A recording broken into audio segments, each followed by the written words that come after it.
İslam dini 5 esas üzerine bina edilmiştir. Hazreti Peygamberimiz sallallahu aleyhi ve sellem buyuruyorlar. Bünyel İslam ala hamsi şehadeti en la ilahe illallah ve enne Muhammeden Resulullah ve ikamus salati ve ita'uz zakati vel hacci ve samu ramadan fe innel hacce hitamul emri ve tamamul İslam. Allah Resulü sallallahu aleyhi ve sellem bu hadis-i şeriflerinde İslam dininin 5 esas üzerine bina edildiğini bize bildirmektedir. Ve dolayısıyla İslam 5 temel esas üzerine bina edilmiştir. Bunun en önemli temellerinden birisi de nedir? Zekattır. Zekat Kur'an-ı Kerim'de ayet-i kerime ile ve hadis-i şerifte icma-i ümmetle sabittir. Her mali olan her Müslüman üzerine farz olan bir ibadettir. Nasıl namaz üzerimize farz ise, oruç farz ise aynı şekilde mali olan kişinin üzerine zekat da farzdır. Bazı ibadetler bedenidir, bazı ibadetler malidir. Bazı ibadetler de hem mali hem bedenidir. Yani mesela bedeni olan ibadetler namaz, oruç gibi ama mali olan ibadet de nedir? Zekatımız gibi. 81 gram civarında altını olan, mala sahip olan, malik olan bir kişinin üzerine nedir? Zekat farzdır ve zekatı fakir fukaraya taksim edilirse, ben geçen günde bir hoca arkadaşımla böyle sohbet ederken şunu ifade ettim. Allahu Teala bu kainatı yaratan Cenab-ı Hak adaleti emrediyor ve Cenab-ı Hak bu kainatı yaratmış ve o kainatı da öyle bir nizamla, öyle bir sistemle yaratmış. Kur'an-ı Kerim'e biz itibar ederse, Kur'an-ı Kerim'in emirlerini yerine getirirse hiçbir sıkıntımız olmaz. Yani mesela adeta fakirleri Allah zenginlerin üzerine, ben bunu şöyle diyorum, Allah onları kasko yapmıştır. Zengin fakira, yani Kur'an-ı Kerim'in saymış olduğu inneme sadakatu lil fukarai diye başlayan ayet-i kerimede belirtilen bu sınıfa zekatlarını vermek mecburiyetindedir. Eğer zenginler fakirlere yani zekatlarını sada verseler, 40'ta bir, %2,5 zekatlarını verirseler, yeryüzünde ben bunu iddia ediyorum tek bir tane fakir kalmaz. Yani yapılan bir araştırmaya göre Türkiye'de 81 milyonun üzerinde zekat verenlerin yüzdesi %2 değildir zenginler arasında. Demek ki %98 bu ülkede zekat verilmiyor. Ayet-i kerime onları da şöyle uyarıyor. Veylül lil müşrikine. Yani Allah muhafaza, zekat verebilecek durumda zengin olan bir kişi zekatını vermezse Kur'an-ı Kerim onları müşrik diye tarif ediyor Allah muhafaza. وَالَّذ۪ينَ يَكْنِزُونَ الزَّهَبَ وَالْفِدَةَ وَلَا يُنْفِقُونَهَا فِي سَب۪يلِ اللّٰهِ فَبَشِّرْهُمْ بِعَذَابٍ اَلِيمٍ. Ayet-i kerimede Cenab-ı Hak buyuruyor, malın, gümüşü, altını toplayıp zekatını vermeyenlere en elim bir azapla onları uyar ya Muhammed diye Cenab-ı Hak ayet-i kerimede bildirmektedir. Bu ay rahmet ayıdır, bu ay bereket ayıdır.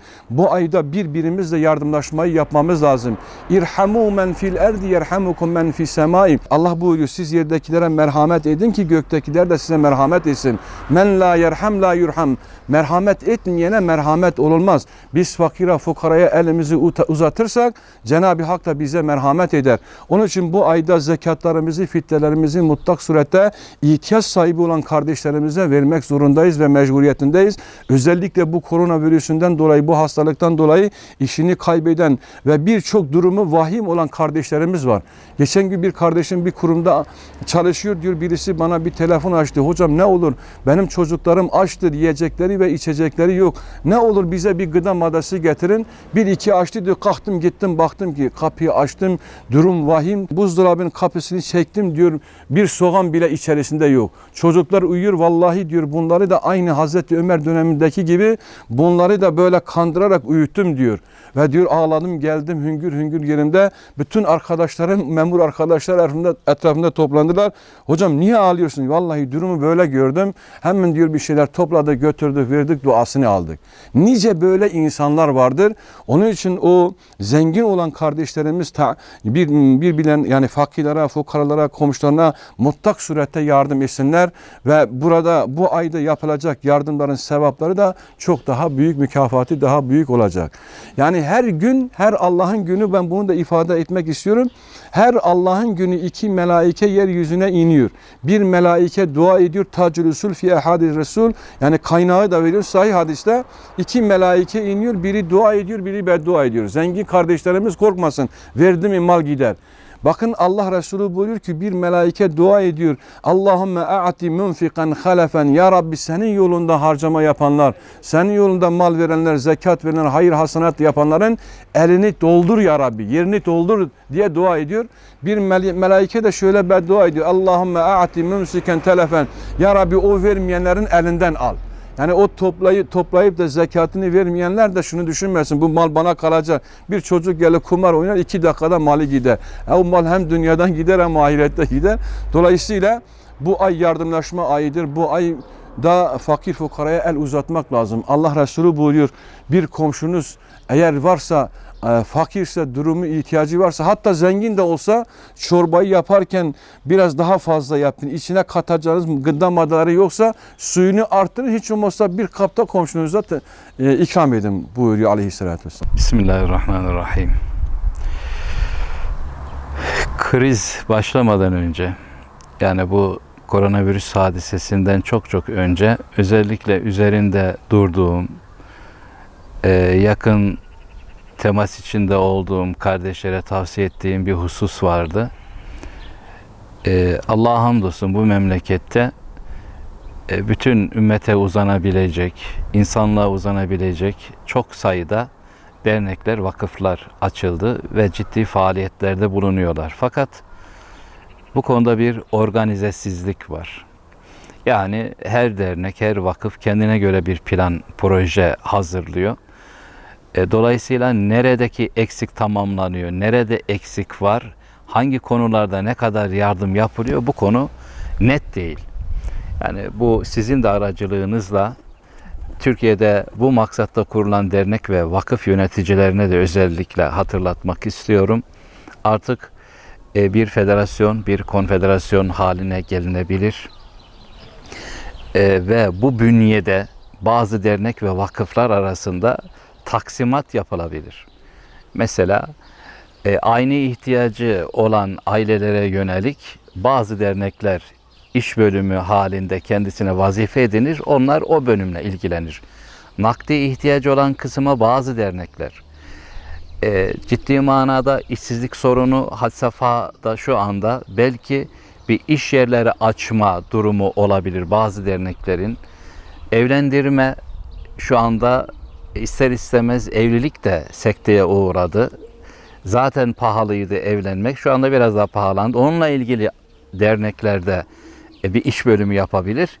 Yani kısaca şu anda çok sayıdaki derneğimizin ve vakfımız bu kriz sürecinde ve bundan sonraki süreçte bir araya gelerek bir ortak hareket etme zemini oluştururlarsa inşallah faydası olacağını düşünüyorum.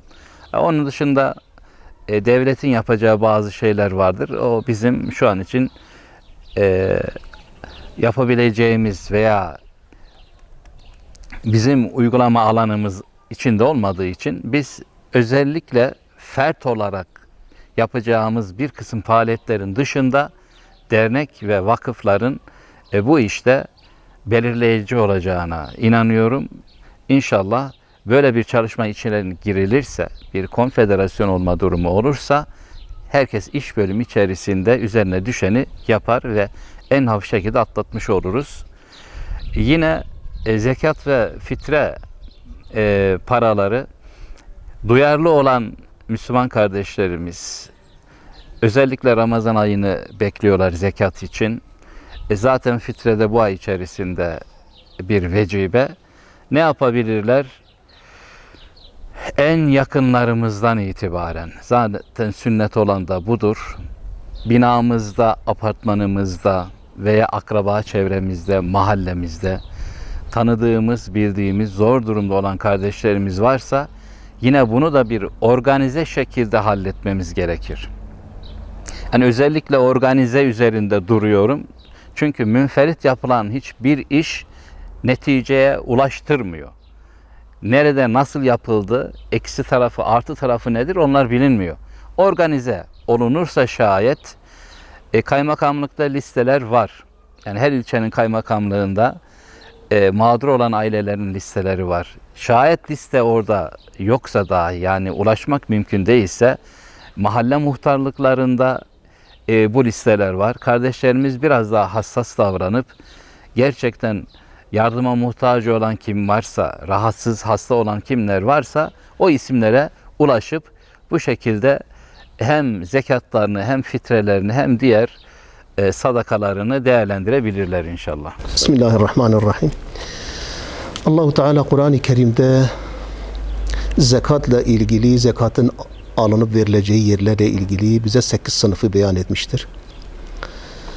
Bunlar işte fakirler, miskinler, zekat toplayıcıları, kalpleri İslam'a ısındırılanlar, köleler, borçlular, Allah yolunda hizmet edenler ve yolda kalmışlar. Malumunuz bu 8 sınıf zekatın alabileceği ehil sınıflardandır. Allahu Teala bize bunları beyan etmiştir. Bu 8 sınıfın içinde özellikle Allah yolunda hizmet edenler, Allah yolunda olanlar, fi sebilillah ayetin tabiriyle biz de bu fi sebilillah sınıfın içindeki kardeşlerimize hizmetlerin devam edebilmesi için. Çünkü bir sürü fakir fukaranın gözleri bugün hizmet kurumlarındadır. Bu hizmet kurumlarına eğer maddi yardım yapılmazsa onlar da hakkıyla fakir fukaraya ulaşamayacaktır. Bu hakkıyla fakir fukaraya ulaşabilmemiz için de zekatlarımızı kanaatimizin oturduğu ve fakir fukaraya ulaştığına kesin kanaat getirdiğimiz yerlere eksiksiz verelim. Hatta imkan varsa gelecek senenin de zekatını şimdiden verelim. Çünkü bu sene büyük bir sıkıntı, büyük bir maddi sıkıntı, ekonomik sıkıntı halk olarak, kitle olarak beraber yaşıyoruz. Yaşadığımız için bu fakir fukaranın, yetimlerin, öksüzlerin, miskinlerin yüzünü güldürüp bu Ramazan ayında onlara bir nebze de olsa en azından yardımda bulunalım, yardımlarımızı esirgemeyelim. Allah'ın o üzerimizdeki farz olan ibadetini yerine getirmeye çalışalım. Allah razı olsun.